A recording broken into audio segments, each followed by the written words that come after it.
The GT America powered by AWS season that started on the sunny streets of St. Petersburg back in March ends today under cloudy skies in central Indiana at the famed Indianapolis Motor Speedway.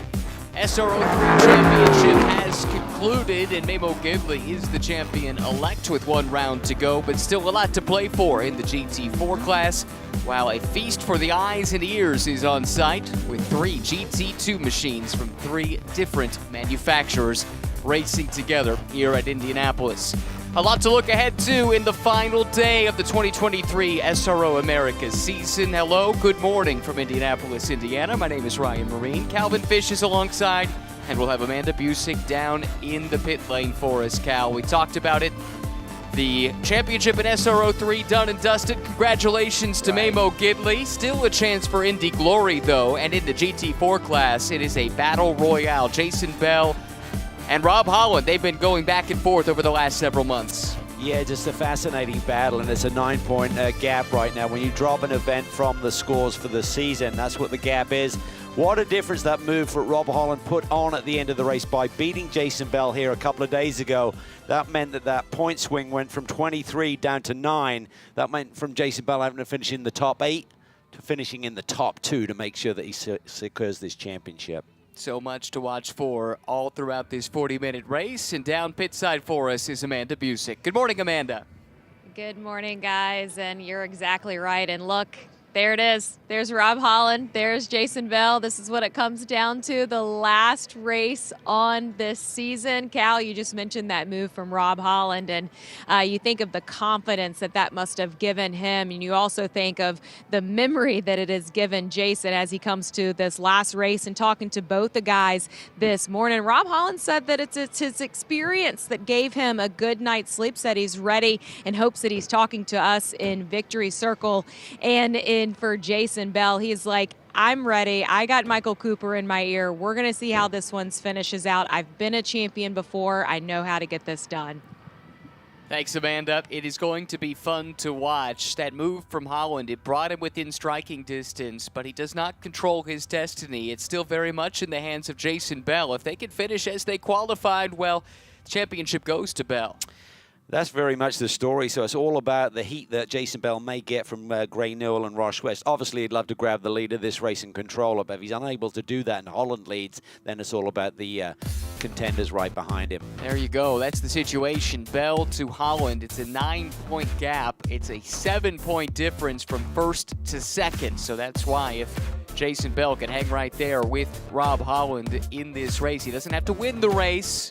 He can finish on his bumper and still get the championship, but we do know that there are some other cars with a great deal of pace in this field, and Jason's going to be looking out the mirror quite a bit, I suspect. It's going to be a long 40 minutes for Jason Bell here this morning. He felt probably with about 10 minutes to go in that race on Friday, the championship was basically in his hands. Just finished 50% of this race in an 8-car field.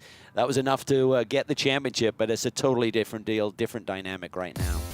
Talked about this already. The SRO 3 championship points as they stand. It's insurmountable. Memo Gidley will be the 2023 champion. Jason Daskalos will come home second, and George Kurtz, the reigning champion, looks like he is set to finish third here in 2023. Fascinating season for so many reasons. Gidley and Daskalos, though, really the story of the year. They split the opening weekend at St. Pete, and that was a harbinger of things to come. It really was. It's been a really fun season. There's so much more depth in the championship this year, as George Kurtz alluded to when he showed up at the opening round. He said, boy, grabbing this title win is going to be a lot harder. But he's celebrating at a big win here yesterday in the 8-hour, winning their class, winning the championship, and he starts from pole position here today. And that was mission accomplished for George. He told our Amanda Busick that in Victory Lane. Our goal this year was to win that Pro-Am class championship in Fanatec GT. He got the job done alongside Colin Brown and Nolan Siegel last night. But there's the new champ, Memo Gidley. Yes, he's pumped. Big year for Memo Gidley. What a story coming back from those horrific injuries about a decade ago. So great to see that story evolve into a championship. But great to see more GT2 cars in the field here this weekend. Fantastic. This is the KTM Crossbow GT2 making its North American debut alongside a GT2 offering from Mercedes-AMG. These two were fighting for the race win all race long in race number 1 on Friday. And CJ Moses also back with us in the field with his GT2 Audi that we've seen from time to time.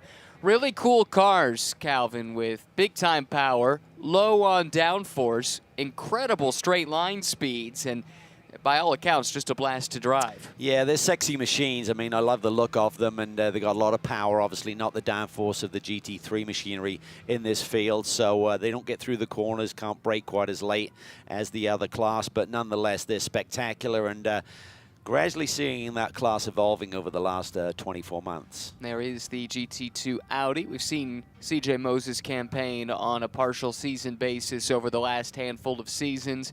Really sharp-looking car, and I think that is one thing the GT2 platform has gotten very much right. The cars all look incredible. They sound great, too. Yeah, they're a blast to drive, and but this race is fun. I love what's on row 2. We're looking at it right here. Merkel Schultes has been really quick here this weekend in this Callaway Corvette, and an old Corvette racing ambassador legend, Johnny O'Connell, sits in the Audi right alongside, and that'll be fun to see how those two shake out this weekend. There's Daskalos. He's obviously a little bit disappointed with the championship getting away from him here on Friday, but he'll be fighting hard. He'll get his elbows out as he always does. Still a chance to go for that coveted race win at Indianapolis, even if the championship is out of the question. Let's go back down to Amanda at pit side before we start race 2. Well, well, well, look what we have right here. Adam Adelson back in the seat of his Porsche. He told me prior to jumping in, saying that the next season starts right now. And I want to go back to yesterday. I was just catching up with Elliott Skier right here off of pit lane, and they said if he went back to Sonoma and talked about their season together in the Fanatec GT Series, if they finished second in the points, they would have been like, what an adventure we were on. But back at a racetrack this morning, you said it was a bit of a surprise to you too. How did it come? Yeah, ultimately, we wanted one more shot at the car and see what we could work. We ended yesterday being like, that was a good run, but we thought of some ideas to throw at it, and we're like, well, there's a GT America race tomorrow. Let's go for it. So Adam wanted to drive again. We all wanted to get back out there and just end the season on a fun note here. So starting at the back of the field, try to go through it, see where we end up. We're obviously a little disappointed on yesterday and the overall performance of it, but ultimately we're like, let's go end it on a fun high here today. You gotta love the passion and the competition that leads in the heart of these competitors. I did wonder if we might see this happen. Adam Adelson elected not to race in GT America on Friday, putting all of his effort into trying to win a Pro-Am championship in Fanatec GT. They came up a little bit short in that yesterday, Calvin. Some misfortune there in the pit lane. I think a puncture at one point and some issues with fueling, as a number of teams had, ultimately cost them a chance to win that championship. But back at it once again, and I'll be happy to see Adam Adelson trying to charge his way from the back of the pack. It's going to be fun. I love the attitude. It's like, okay, we learned some things yesterday, maybe with Cal Eilon in the driver lineup as well. He said, we'll try this on the setup next time. They're thinking, we're thinking about, off-season testing. It's like, no, there's a race. As Elliott just said, tomorrow morning when we put the car back on the racetrack. Looks like it's had buff and polish there. Looks pretty fresh and ready to go. And it is, I'm told, the exact car that raced in the 8-hour. And that wrapped up just about, 12 hours ago? The car's already turned around. These were the 3 drivers that took the car the 8-hour distance. Skier, who you heard from a moment ago, Adelson, who's in the car, and their mutual friend, IndyCar ace Callum Eilot, who I thought was awfully impressive in his first competitive outing in a Porsche. Yes, Adam's Monaco coffee shop buddy. It is amazing. Adam told me back at NOLA that he knew Callum Eilot. And I think Amanda's told this story before, but I said, well, how did that happen? He said, oh, yeah, we met in Monaco. Didn't explain that anymore. Apparently, he told Amanda that it was at the Starbucks in Monaco. In any event, they've known each other for a long time. They've joked about racing together. That finally became a reality yesterday. Had a really strong performance, just didn't quite have the good luck to go with the pace, and we'll have to settle for second in that championship. But a chance to go racing one final time here in 2023 in GT America, powered by AWS. field starting to roll out around this 2.4-mile, 14-turn infield road course at the Indianapolis Motor Speedway. Opened in 2000. It's gone through some evolution since then, this road course configuration. But we've seen it put on some pretty good racing, especially GT4 cars. They seem to race extremely well here. They really do. A couple of the sectors, Sector 1 and the middle of Sector 2, it's very technical but pretty wide, and you can use the curbs through those sectors as well, so it allows for plenty of side-by-side action. But you can see the tires spinning as they launch away from the false grid there on pit lane. It is pretty frisky out there this morning. Only 43-degree ambient temperature, so I think that's probably the coolest that these drivers have competed in this weekend, so they got to be on their toes. No tire warmers in this championship, so these 2 formation laps will be critical in terms of prepping the tires and getting ready to go. Behind the wheel, how do you go about getting the car, the tires prepped, ready to go? Well, you see drivers weaving around. What is a little bit more effective is if you basically accelerate with your right foot and then use your left foot brakes against the brake pedal, so you're pushing the driving force through the brake system and generating a lot of heat through the brake caliper, and that then goes up through the upright into the wheel and ultimately into the tire. So heating up the inner core versus the surface temp in that way can really help a lot. Oh, see someone pulling off there in the back. What was that? We'll have to chase that story. For now, let's look at the starting grid. On pole, last year's champion, alongside the champion-elect, George Kurtz and Mamo Gidley. Row 2 to Mirko Schultes and Johnny O'Connell. Row 3, Jason Daskalos and Kyle Washington. Then row 4, it's Todd Treffert and Dan Knox in the first of the GT2 cars. Next row belongs to Kevin Woods in the KTM GT2 machine. Mark Austin in a GT3 Mercedes. Then we've got in P11, Alex Vogel and CJ Moses, Andy Wilczak and Scott Smithson at the back of the field. At least that's where they're scheduled to roll off. And it looked like it might have been the KTM that was having trouble, Cal? I think so. He pulled off and obviously got some life back into it. Now he's slowing a little bit, trying to identify. I believe he's allowed to reassume his grid position by basically this point on the second formation lap, but maybe he's just getting clarification or possibly still having issues with the car. Rest of the field rolling through the screen. Forgot to mention Adam Adelson, of course, a late addition to the grid. The GT4 pole to Rob Holland, his championship rival Jason Bell alongside. Then it's Gray Newell and Ross Schwest, Tony Gaples, Tim Savage, Todd Perriott, and Nick Shaney. And out back will be Elias Sabo for Flying Lizard Motorsports. Big grid, nice mixture of cars and classes. 40-minute sprint race here. No pit stops, really no tire conservation. Just looking after the race car, making it last the 40 minutes. And with a championship on the line in GT4, I think we're going to spend a lot of time watching these 2 cars. Holland in the Porsche and Jason Bell right here in the Flying Lizard Aston. Yeah, and I think if we stay green, we got that potential for a class overlap, and that's really what opened up the door for Rob Holland the other day, is when the overall leader, Mamo Gidley, was coming through that GT4 traffic. He made a move down the inside of Jason Bell, who was leading the GT4 class at the time, and Holland just slotted in right behind him. Nothing that Jason Bell could do about it. He couldn't turn in with Gidley alongside, and Holland was right on Gidley's rear bumper, so look for that to potentially have a swing in this championship as well today. We talk about it, the mixed class nature of this championship, and in so many ways, this is a callback to what World Challenge was for many years. Multi-class racing, short sprint race formats. It's wonderful. It still has a home here in the SRO America paddock. This series is quite young, but it has proven to be very popular with so many and a great mixture of machines on the racetrack. There is Rob Holland, 7 wins on the year. But check this out. This car, no. Wow. Yeah, under investigation, potential technical infraction. The only thing I could think is tires once he left the grid. I will have There's our no man to real chase tire that. rule that I know that would come into play here, but wow, that's a shocker. Team has been so good. Remember, they did not run the season opener at St. Pete. There is a dropped round as far as points are concerned built into the regulations for the GT4 class here at GT America, powered by AWS.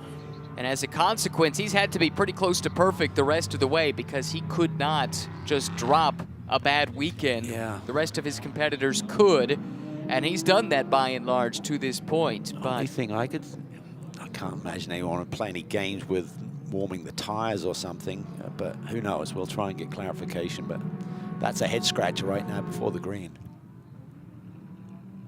Well, with that hanging over us, now we turn our attention to the very front of the grid. On the Rover pole position is George Kurtz, the new Fanatec GT Pro-Am champion here in North America. Reigning champion, at least for 40 more minutes in GT America, powered by AWS. He's in the Crown Strike Mercedes to the left of the screen. The new champion for 2023, Memo Gidley for TKO Motorsports to the right side of the screen. The pair of Mercedes entering the VP acceleration zone, and now they step on it. The green flag waves above the Yard of Bricks here at the Indianapolis Motor Speedway. The final race of 2023 is underway. Big move. Johnny O'Connell taking a peek to the outside, settles back in line. Schultes as well. Kyle Washington in the Porsche looking aggressive. It's 3 wide mid-pack. Meanwhile, the GT4 start underway. Pretty good initial jump from Holland, but a big coming together in turn 1. 4, maybe 5 cars involved. And here comes the GT4 field filing in at speed. This is going to get interesting. Oh, wow. Look at Rob Holland there, and Jason Bell had to wait to see which way that GT3 traffic was going to go. I saw Gidley get in there. Super Dave, now there's a bump there. That's Savage into Newell. They both go around.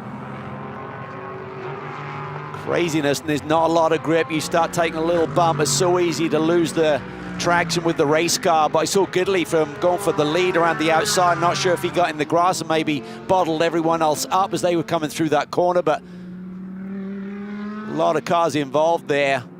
There is Gidley. He did manage to keep it together and hold that lead. Kurtz controlled the start really nicely, but Gidley was seeing his car come to life so early in the races here this season. Cut and paste that.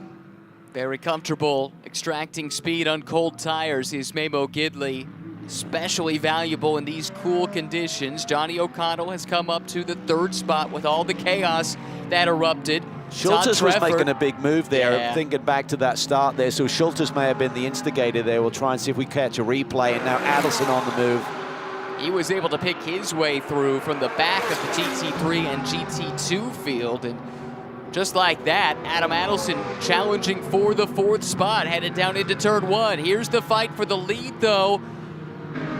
In GT4, Rob Holland cannot afford to give this position up. Any hope he has of winning the championship rests on finishing ahead of Jason Bell.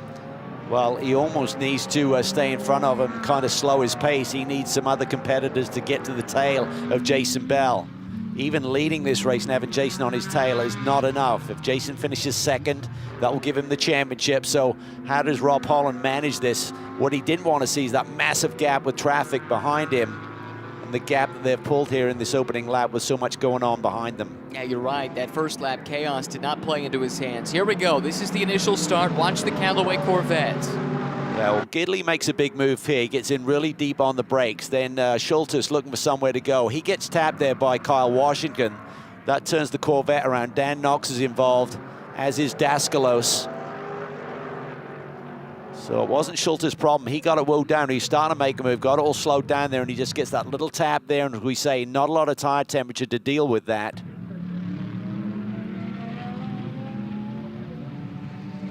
Doesn't look like too much damage, though, to any of the cars involved. Just a lot of lost time.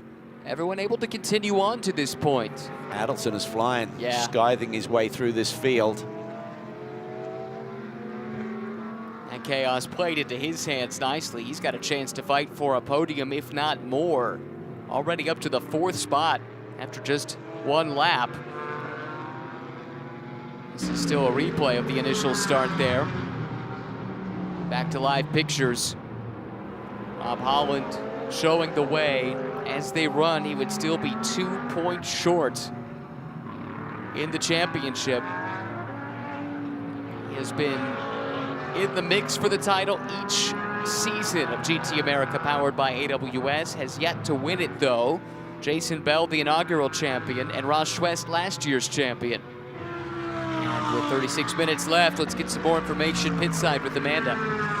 Now, I do preface this that teams will tell you what they want to tell you, but in terms of the infraction against Rob Holland right now, there is an assumption that maybe he was using tire warmers. The team simply responded and said, we're too broke to have tire warmers, but what they did use or utilize was fans to be able to put heat into those rear tires. Now, the team has elected not to tell Rob Holland about this infraction, so he's driving without this hanging over his head right now.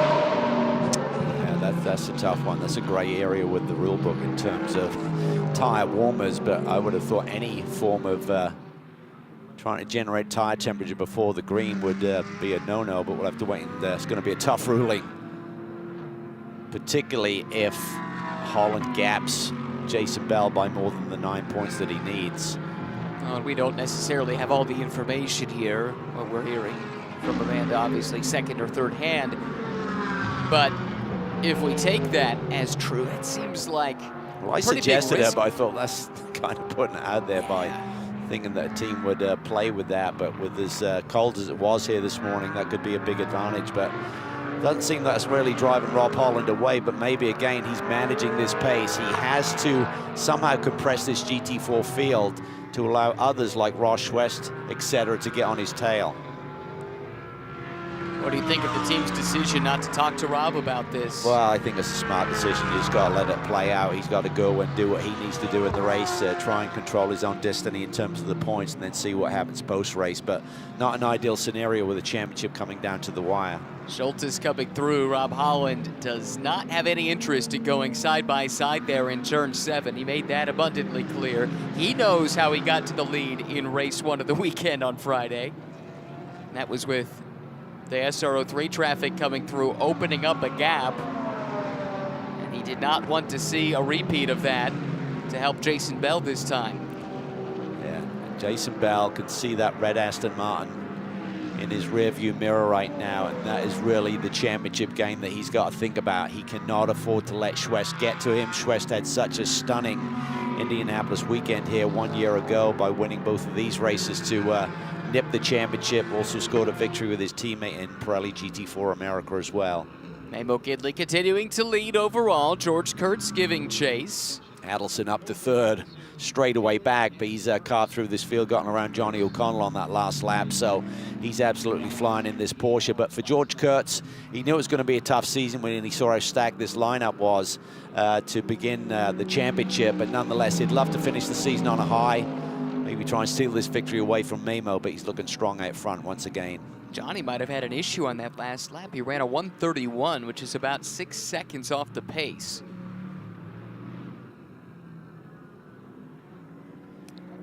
Couple rulings from race control. Nothing that involves Rob Holland at this point. We saw the contact between Gray Newell and Tim Savage. That has been reviewed. No action taken. That was on the start in the GT4 class. There is obviously another investigation underway involving, quote, multiple cars.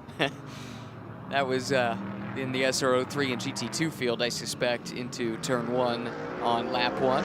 Adelson just laid down the fastest lap of the race, about a 10th quicker than our leader, Mamo Gidley, so he's got pace there, but he's got a big gap to try and make up. But I think they're really using this more of a test session. There is the problem. It is starting to compress. When you think about the beginning of this race, there's a massive gap back to the third place runner in GT4, and this is going to start to play mind games with Jason Bell as he sees that red Aston Martin in the background. Schwest lapped about 0.7 of a second quicker on the previous lap than Jason Bell, and again carved off another 0.7 on that lap. So he is closing in. Oh, Bell with a little twitch there under braking on turn-in. He's pushing hard. This championship is not coming easy for Jason Bell. As we talked about halfway point in the race on Friday, it looked like all I got to do is just sit here and then start the race, get some points on Sunday, but it has changed dramatically. Where he sits right now, just to reiterate, is enough. It'd be a 7-point swing and he has a 9-point lead. But if he drops one more position, that's a 10-point swing, and that would give the championship to Rob Holland. Memo Gidley just answered back with the new CrowdStrike fastest lap of the race, and as I say it, it's taken away. Adam Adelson surpasses that, so they continue to trade fast laps. Those top 3 in SRO 3 running very equal times. Yeah, and Adelson's about 8.5 seconds back of George Kurtz, so that's going to be a long road to cover with 30 minutes left in this race. Jason Bell, again, close to Holland. I just feel that Holland is smart enough. He knows the dynamic of this race. He knows that he's got to somehow back Jason Bell up to Roche West.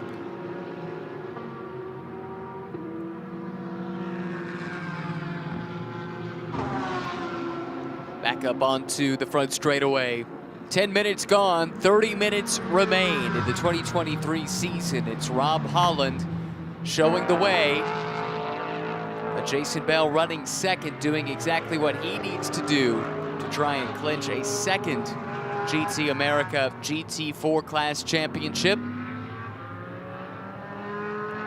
Very nearly went back-to-back last year. Lost out to this man, native of New Orleans, Louisiana, Roche West.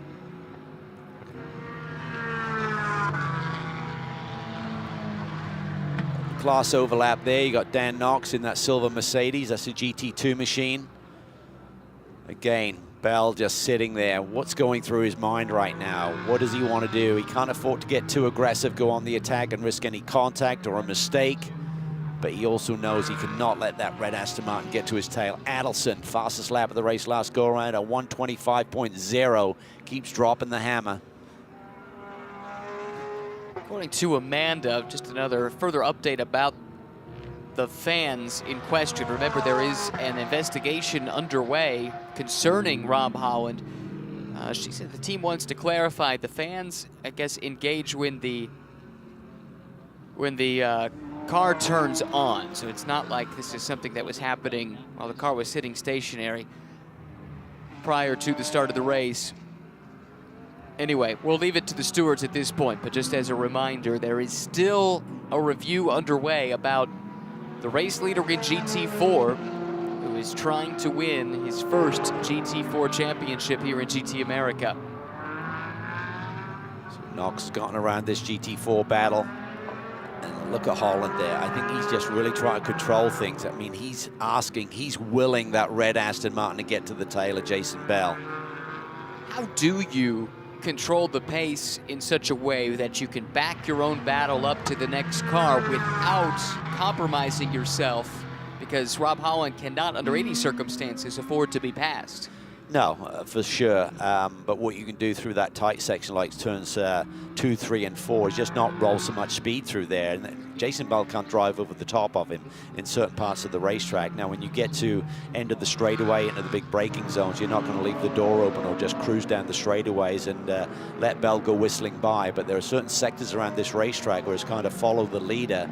Those are the areas where you just want to back it down a percentage, a point or two, and just allow Schwest to close in, which he's doing. Skill set you don't get to practice too much because there it's aren't almost many like saving. circumstances. Yeah, it's almost like saving fuel, Sure. but got your eye in the mirror at the same time because someone's right on your tail.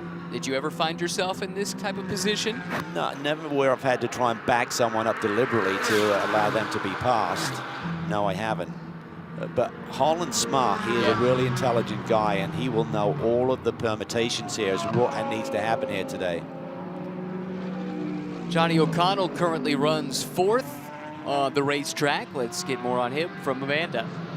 Well, Ryan, when we talk to some of the drivers on the grid, they say that racing against the likes of a Johnny O'Connell and a Memo Gidley really gets them going in terms of this competition. I was able to talk to Johnny O'Connell this morning about the season that he's had out here. You'll remember it was highlighted by that win in Nashville, but he said that the team owners, Melissa and Ken Hussey, have had such a great year out here, so much fun. We can expect more of that next season. I looked at him, I said, well, Johnny, are you having fun? And he said, I've never felt more alive.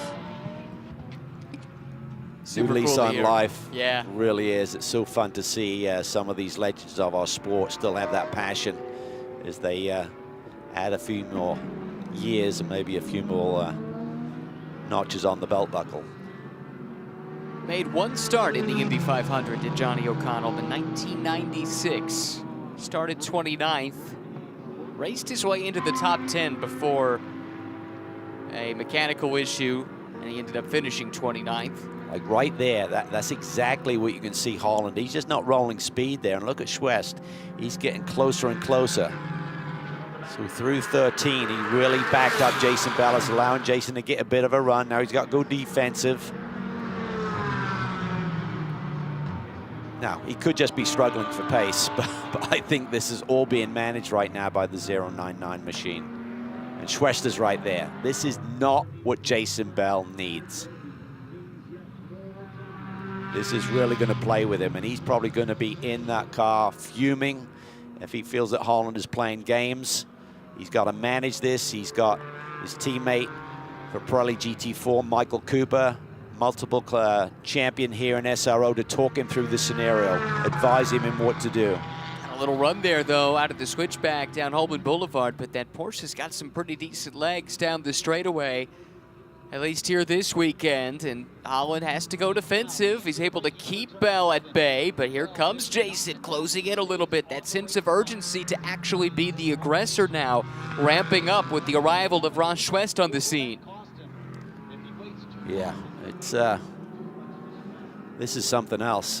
This is his worst nightmare. I'm sure he dreamed about the championship over the last couple of weekends since Sebring, and how he can seal the deal. And this is like all going sideways on him now. It's not to say he can't manage this, Jason Bell, and keep Schwest behind him, or maybe even go for the lead here and grab the win and the championship at the same time, but it's getting complex. But as they run, he has done enough to take a second GT4 championship. Just needs to finish right where he is. The peril for Jason Bell is the red Aston Martin in his rearview mirror.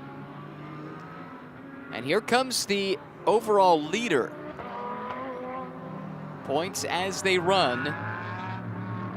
Just 2 points separating Bell and Holland. Holland leads the race. He can do no more in terms of positions gained. He's now reliant on Bell dropping one more position Which as is the a overall leader three-point comes swing. through. Right. And that's the critical factor there. Second is good, third is not. And this all set up on Friday. Bell looked like he had the race in hand. Very similar situation to this. Memo Gidley, the overall leader, was coming through. That opened an opportunity for Holland to follow that Mercedes through, take the lead of the race very late in the going, and that brings him now within striking distance today. If that had gone differently, we would be having a much different conversation here today. Oh yeah, Jason just needed a top 8 if he'd won the race here on Friday versus a top 2 finish. And you can tell that Rob Holland usually gives a very wide berth to the out-of-class traffic as it comes through, but if it is not a convenient spot for him, today he is not going to give way easily. No, he's done everything in his power here to try and get this championship. So Gidley's got through nice and clean. Next up is Kurtz. He'll clear these cars down the front straightaway with the extra power of the SRO 3 machine.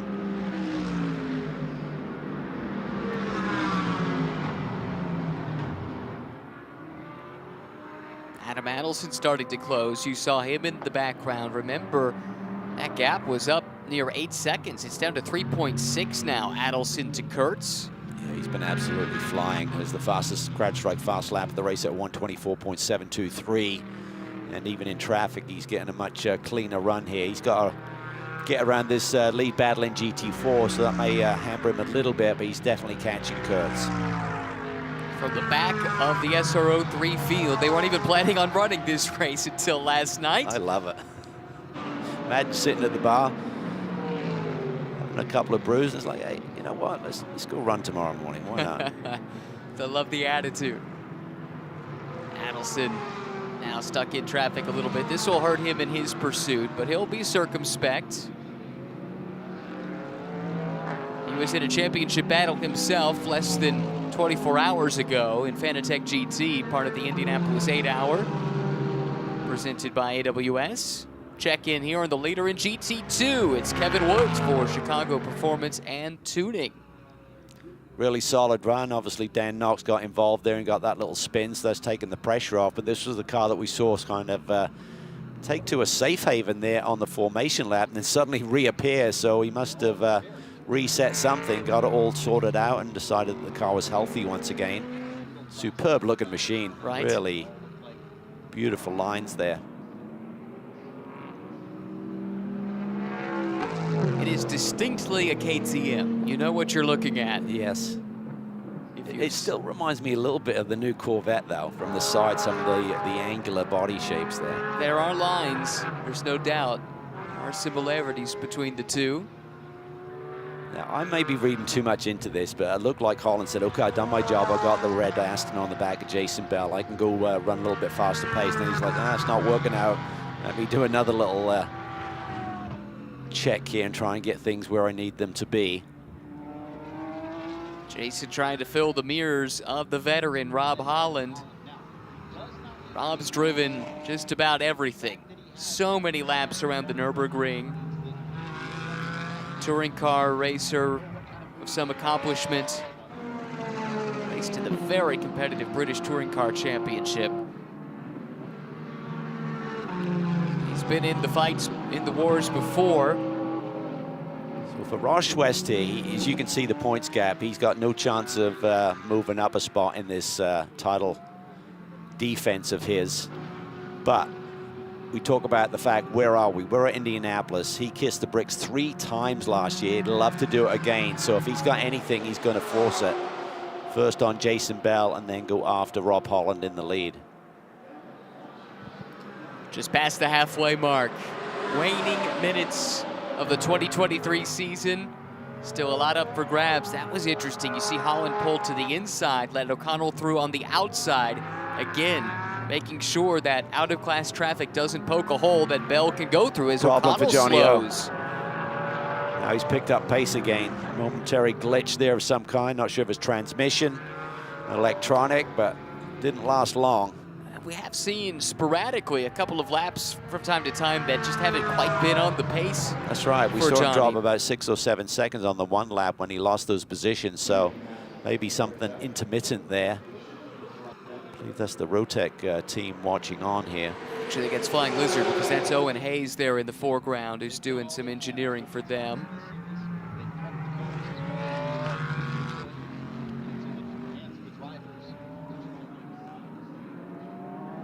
In any event, a lot of nervous faces down in the pit lane. And Amanda can give us more from the pits. Yeah, well, the unique part about being at Flying Lizard, there's actually a monitor right in front of us, so you can see the entire team is watching as this race unfolds. And Darren, you and I were just walking through point situations. How would you describe the energy in the team right now? I would say it's very stressful right now. You know, it's all up to Jason. He either has to win this or he has to finish directly behind Rob Holland. Otherwise, we lose the championship. So it's going to be tense. As a veteran, you've been around these champion situations many times. Was there any words of advice you gave Jason this morning? Oh, we did. We've talked to him quite a bit, and just he needs to be calm and not do anything that's high risk and bring it home. If, you know, even if he's behind Rob, we're okay. We just cannot get a car in between him and Rob. Well, in addition to his team, his driver coach Michael Cooper is hanging out between turns 1 and 2 to also keep Jason calm in this battle. What do you think the message is from Michael? Just be wary, just make sure that Schwest doesn't do a bold move down the inside. I'm curious to know what the respect is between those two drivers. They've had some hard battles over the last couple of years, and this is where it can be payback time. I mean, for Roche West, they're driving the same brand, so that may help Jason a little bit in terms of helping Aston Martin get that Drivers' Championship versus a Porsche brand winning. But again, Roche West wants to win this race, and to get to the front, he's got to get around Jason Bell. So I can't imagine he's just going to sit there and be a good boy. If he sees a gap, he's probably going to go for it. Not what Jason Bell wants to hear. Like that traffic costs both the Astons a little bit of time relative to Holland in the Porsche. I really have to say, I think Holland has manipulated the traffic extremely well, but immediately that gap disappears again, whether by design or simply by the pace of Bell in the Aston. And Rob Holland may be just driving as fast as he can. He may be saying, you know what, I'm fighting, I'm digging deep just to lead this motor race, and this is how it plays out. But I think there's more to it than that.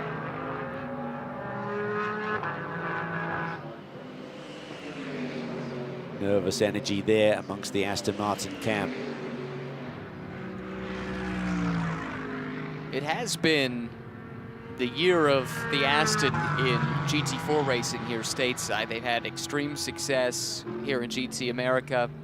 Lots of cars on the grid. Same thing can be said for Pirelli GT4 America, with a lot of cars on the grid there. And you know, Rob Holland, he's the fly in the ointment for the Aston bunch. Absolutely, and you know, I mean, this is customer racing, so it's one thing if you're teammates and you play the teammate game, but from Aston Martin's standpoint, could they walk down pit lane and say, hey, can you help us out here? We really need Bell to finish in that runner-up spot to clinch the Drivers' Championship. Or does another team just say, you know what, we're out to fight our own battle here. We're out for ourselves. We've got to get the best result we can for all of our partners.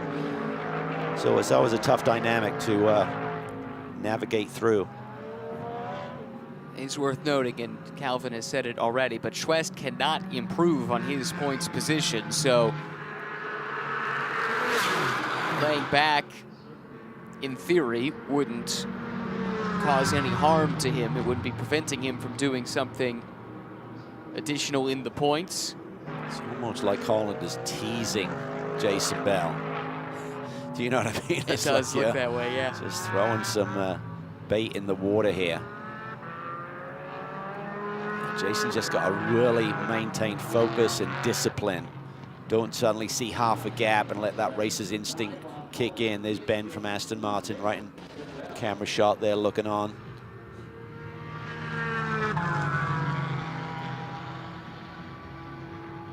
I do think this has been one of the most, if not the most complete seasons we've seen Jason Bell put together.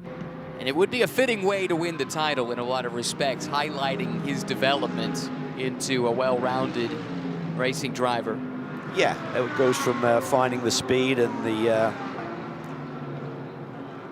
what you do behind the wheel to what happens in your head and managing situations like this. And sometimes that's more of a test. Fascinating to watch the accordion effect. Holland builds a gap. He either backs it up or Bell closes back in. Sometimes Schwest falls off a little bit, then he closes back in. These three have been linked together as if they're tethered for the bulk of this race.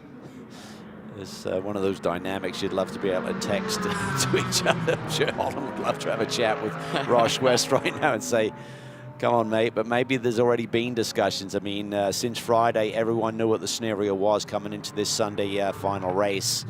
And I'm not sure how much interaction there's been between the parties that were involved here that we're looking at on screen in terms of who's going to help out who. Maybe Jason Bell has had a chat with Ross West, and Ross has said, you know what, I know what the scenario is. I'm not going to mess with the championship. Or maybe there's nothing like that going on, no help whatsoever. Yeah, we just don't know. All speculation at this point. But it's been fascinating to watch here in this season finale. The 2023 season now just 12.5 minutes away from its conclusion. We know Memo Gidley will be the SRO3 champion. George Kurtz will finish third in points. Adelson March is huge here. He has really cut into this gap. It stalled out a little bit, though, as of late. It was down around 3.7 seconds at one time. It's back to 4.2. He just took half a second out of Gidley, though, in the lead. So the gap to the leader is just under 6. 4.2, 4.3 between Adelson and Kurtz. So all three guys are on it here this morning.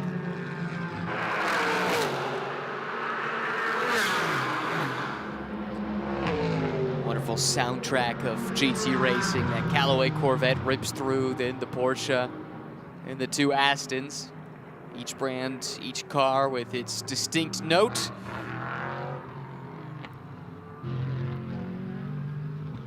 Jason in there pretty deep.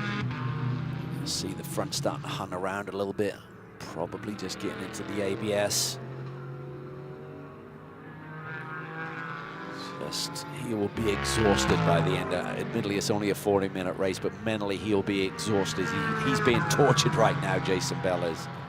He's got another 60-minute race to look forward to with the finale of Pirelli GT4 America, but this has been his focus this season. In previous years, he'd run a dual program across both of those championships. This year, they elected to really hone in on GT America, where Jason does all of the driving by himself rather than a multi-driver situation like in Pirelli GT4 America. And I think it's paid some dividends, although the weekends that he has jumped into Pirelli GT4 America, shared the car with Michael Cooper, their performance there has been strong. I suspect that's helped them on this side. And look at this, he's closing in. Holland slips a little bit, forced to go on the defense. Ross Schwest doesn't look like he's lying back at all here, Cal. Looking to get a run out of 14. Yeah, it just changes that line there to get that high cut into the corner, get your hands straight, get back to power, launch off there a little bit better. At this point, I haven't seen Ross Schwest really indicate he's looking to make a move on Jason Bell, but maybe just feels he's just too far back on the championship leader. So this is really incredible. Well, this has been cat and mouse between Holland and Bell, but that was the first time I've really seen Rob Holland look threatened. As soon as he came out of 14, he immediately made that move to the middle of the track, defending his track position. Right now, his fate, though, is not in his hands. It's up to these two cars behind him.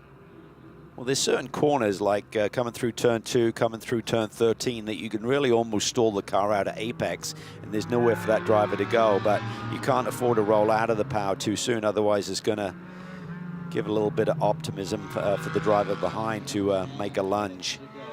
But Jason is handling all of this pressure and making these decisions very wisely at this point. But look there, Schwest is right there. I mean, if he doesn't start to poke his nose down there, I've got to feel that he's just playing the Aston Martin or friend game.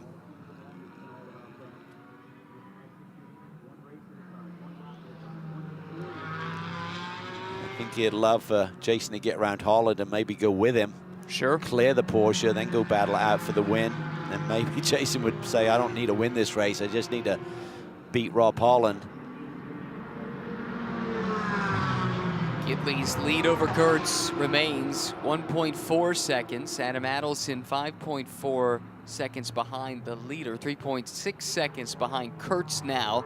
That's in SRO 3. This is the top 3, though, in GT4. 8.5 minutes left in the season. One more time to pit lane. We check in with Amanda.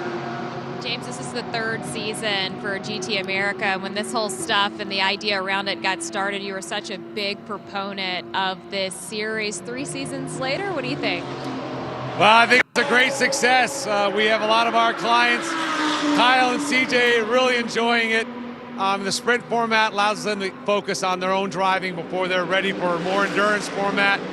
A lot of our program at GMG, we start them in single make series, grassroots, amateur base, and then we go pro-am to pro. So, I mean, I should be out there despite my injury, but I think most of the guys that I talk to really enjoy it, and we're really happy to see it grow, and I think next year we'll continue to do so. I know this weekend you guys are racing with a bit of heavy hearts. Did you want to expand on that? Yeah, on the nose of Kyle's Porsche, we have a tribute to Bryce Courts, who lost his life 2 weeks ago, tragically in a car accident. He was such a fighter and a warrior, and he's the guy that would be in the pits, ready to jump on anything that we needed. And he's incredibly missed. He's the guy that you want next to you in a pit stop, or there's a damaged car. He was the first one to jump in. And we're all sad, but we're all doing what he loved, and we're here racing. And we're watching a hell of a race, and I know he's looking down. So if you look at the front of Kyle's car, we've got a tribute mustache there that he used to sport that we all love. So we're missing you, Bryce. Our condolences to GMG and the Cords family. And you can see that tribute on the front of the Porsche as it pokes its nose out right behind the top 3 in GT4. Kyle Washington very circumspect at the moment. Got caught up in that first lap coming together that involved so many cars. He does not appear to have any interest in interfering with what's going on in the GT4 race that he's watching through his windshield. Yeah, that's really cool. A lot of respect there by Kyle. He has a much faster machine, of course, but he doesn't want to risk getting involved in this championship battle that's evolving right in front of him. So that's really cool. But this just continues for Jason Bell. The laps, the minutes keep dwindling down. So far, so good, but he's just got to keep it there. And I still haven't seen Ross West really make a deliberate move for trying to wrestle that second place away. So maybe it is being managed, and that would really help Jason Bell if he knows that Ross West is not going to try and take that position away from him. 5.5 minutes to go. Rob Holland leads, but Jason Bell leads in the championship by just 2 points. The only way this swings is if Bell drops a spot to Ross West behind him. Rob Holland can do no more than win this race. That's exactly the position he finds himself in. Oh, we've got an off for Mirko Schultes, able to rejoin. Rob has fought and clawed to get into a position to fight for the title here in the finale. Yeah. He's been third each of the past 2 years. I think all he can do is actually back up a little bit more and just sort of like almost tempt Jason to make a bold lunge down the inside and hope that he gets it wrong, because he knows as they sit right now, it's not enough. He's going to come up a couple of points shy, despite a brilliant second half to the season. Just went on a tear there, winning race after race.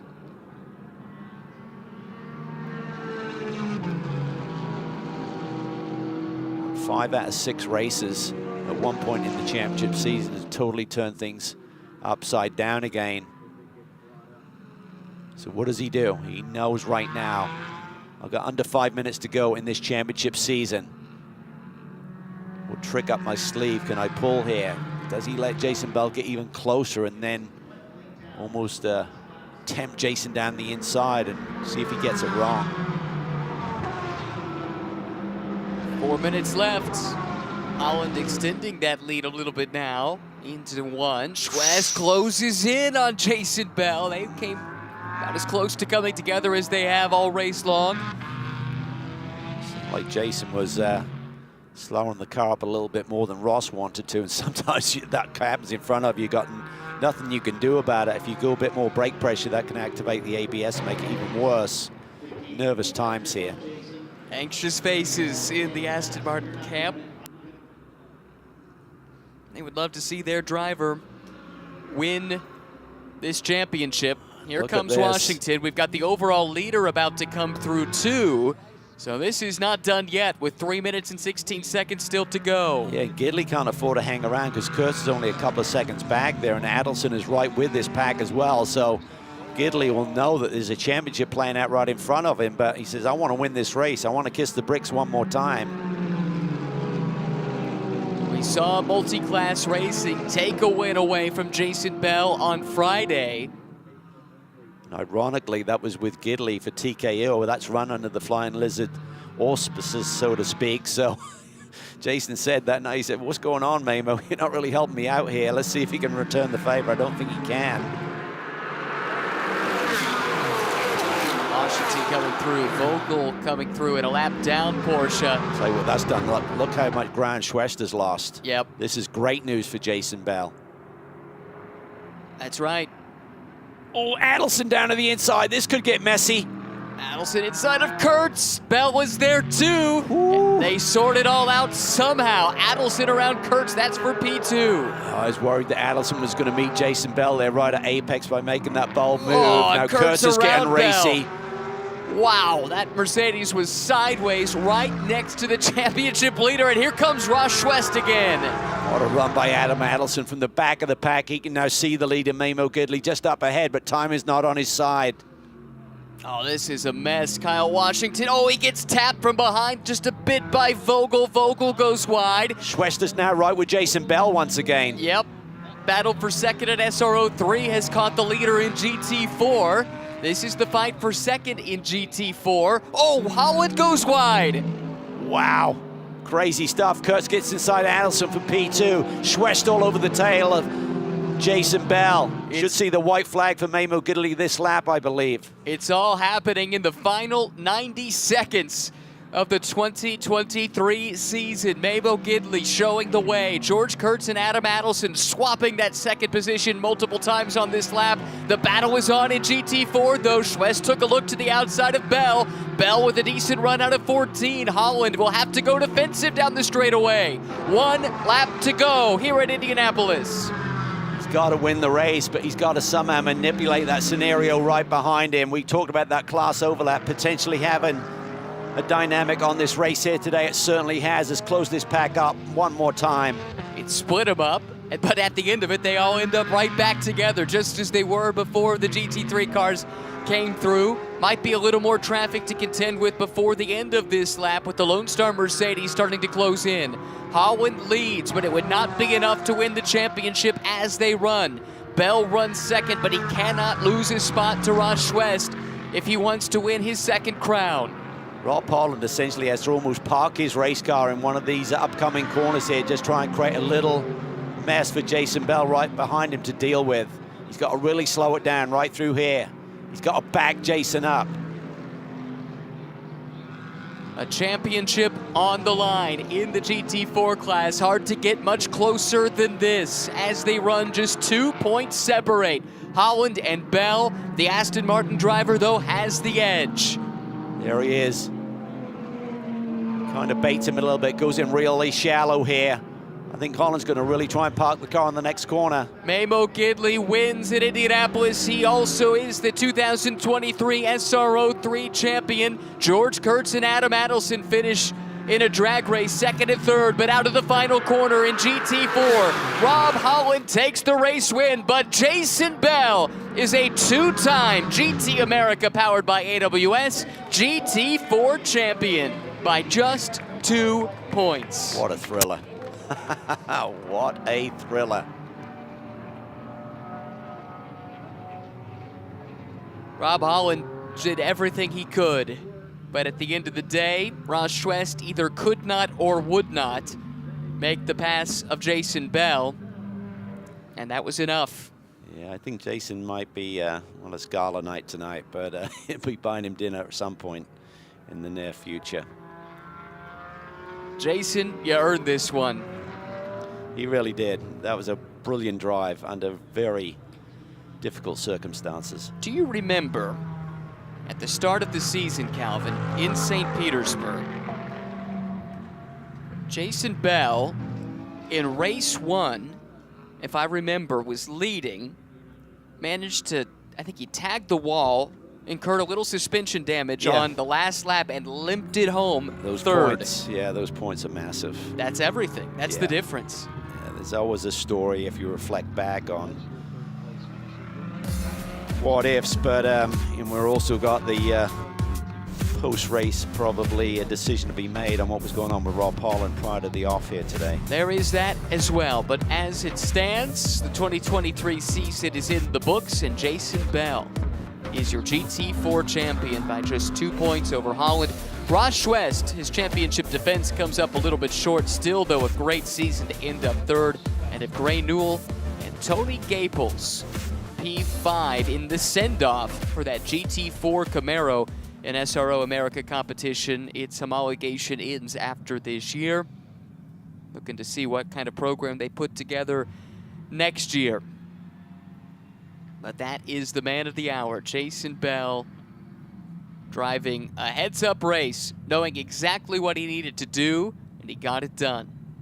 That was a wild one. Great SRO 3 battle as well. Gidley just hanging on. Kurtz and Adelson, that was fantastic stuff there in those final few laps. Kurtz just coming out ahead. Adelson, brilliant run from the back of the pack. CrowdStrike fast lap and a podium finish as well. Not sure anyone will have had as bittersweet a victory at Indianapolis, at least in recent years, as Rob Holland. I mean, to win here usually elicits jubilation. He did everything he could, but comes up just 2 points shy. Yeah, just had a couple of really bad weekends. You know, so it all comes out in the wash. It's just been a brilliant season. I mean, for Jason Bell. Didn't get the amount of victories we typically expect, but so consistent, just on the podium, it seemed every single race. And then managing that very tough race here today. He deserves this championship. A fitting way to cap off a championship season for Memo Gidley as well. There was a stretch where it looked like he might be just about unbeatable. Then they hit some doldrums, but they righted the ship and clinched the championship one race early on Friday. Yeah, they got it sorted out. Sam White, congratulations to the crew chief there. A lot of experience, great group that they brought together. Dave Trottel, there he is, big supporter of Memo. What a way to finish the season.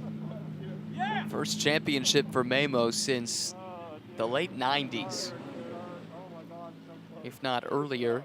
Asked Memo about it earlier the weekend. When was your last championship? You know, I don't know. That means it's a while ago. It has been. He knew this would be special if he could pull it off, and he did. Caps it off with yet another race win here at the Indianapolis Motor Speedway. You see Jason Bell emerging from the car. Look at the smile under the helmet. There's Michael Cooper in to congratulate your new GT4 champion. That is awesome stuff. That is a lot of emotion packed underneath that helmet right now. These guys are going to be starting from the pole position here in a little bit. That's true. Michael Cooper, fantastic lap here on Friday. Down to victory circle and Amanda Busick. Well, he's going to put the Pirelli hat on for the second place finish in the race. But, man, there's going to be celebrations at the banquet tonight for Jason Bell. And, Jason, I saw you on Friday, and you looked sick to your stomach. When you reflect on the race that you just had today, the execution that required, talk about your level of focus during that race. It was strong because I was just about to ask if it was halfway, and then I seen the white flag. So I literally got lost. What a tough race. Whew. That was rough. I mean, I didn't have it easy. Schwest, he was good. He's racing, so, you know, I had to watch. He was looking a few times, and then Rob, obviously, you know, I think I was a little quicker than him, but it's too dangerous. So I just sat there hoping that really was worried about the traffic lapping us was my biggest concern, but whew, man, that was great. I'm happy. What, 1 point, right? 2 points. Congratulations to Jason Bell. As you guys can see, the relief that Jason has. It's been a battle all the way down to the end. I see Rob Holland taking into his win as well, and Rob did everything that he could possibly do as well. And Rob, the win here at Indianapolis will go to you, and you know what was how this had to finish, and Jason was able to do his job as well. You did what you could. Yeah, hats off to Jason. That was a champion's drive. You know, we were trying to back him up into West and try to get those guys engaged because I knew I had to win the race, and he had to finish third. And West wasn't biting, which is fair play to him. You know, you don't want to get involved in someone else's championship, but that was the whole race. It was just backing Jason up. But Jason was a pro. He didn't do anything silly. He knew what he had to do to win the championship, and he did it. So fair play to him. You know, happy that we got the win here. Happy for all my sponsors and Motul, Helipagid, Autobahn, and Saratoga Water. The guys are great, and we're going to do this again next year, you know? 8 wins on the year. You can't complain with that. Let's see if we can better it for next year. That's the best news I've heard, Rob. We look forward to it. And then our Masters champion over here for Johnny O'Connell quickly, our Masters champion. You told me prior to this race that you've never felt more alive, and I know that there's going to be more coming for you guys. The season at hand, where the highs and lows, what will the story be told? You know what, I'm just, I spent 27 years racing for factories, different factories, so much of that with GM, and now to be with a tiny family, run team, there's such a good vibe. Kent and Melissa are so dedicated to this, their love for the sport and the team, and it's almost all highs. The only low would be when, you guys took my win away at COTA. I still will struggle about that all winter, but I got to tell you, brought back to life this year, getting to race again, and, Rosella, Alton, Raphael, and Will, man, they do such an amazing job. I'm just honored to be part of the program. I can see the Hussies just smiling at Johnny O'Connell off camera, Ryan. A lot of happy faces down there. We heard that, Johnny. All right, results from the final race of 2023. Memo Gidley, George Kurtz, Adam Adelson. What a charge from the back. Was he wasn't even fantastic, supposed to be in this race. Great job by Adam, Johnny O'Connell. Coming home 4th, Jason Daskalos in 5th. Down to Amanda once again. Well, Ryan, I have to say, I just got the gift of a kiss from Memo Gidley right here. I'm going to carry this all day long. And Memo, it's been a season of joy with you and a lot of moments shared right here. And you punctuate the season in this moment. A word to describe what this year has been. Oh my God, it's been a roller coaster for sure. I mean, we've had a dominant car and then we've lost some points in certain situations. And so it came down to the end. Yesterday was great because then I could sleep really solid last night. And then this morning, though, I knew I was going up against George Kurtz and the Riley car very, very fast. And just had to be out there, and I wanted to win. That was the deal. I knew it was going to happen the first couple laps on cold tires. And I just want to thank TKO for getting me out here. Us old guys are back out here racing, but I dedicate 100% to it. And that's what showed this year and the team. So I really appreciate it and appreciate everybody's support. Congrats, champ. Thank you. Woo!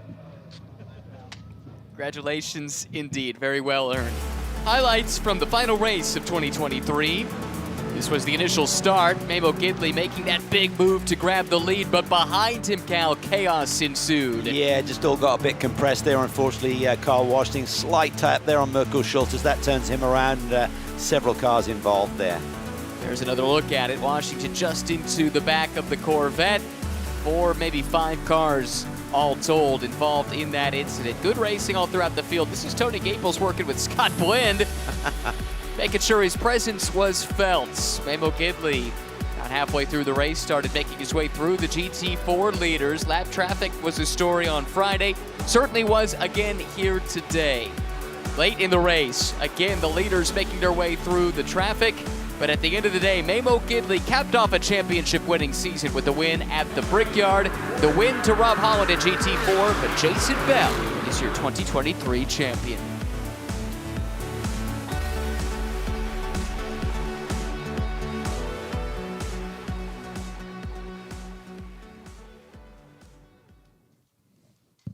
Do you hear Cooper?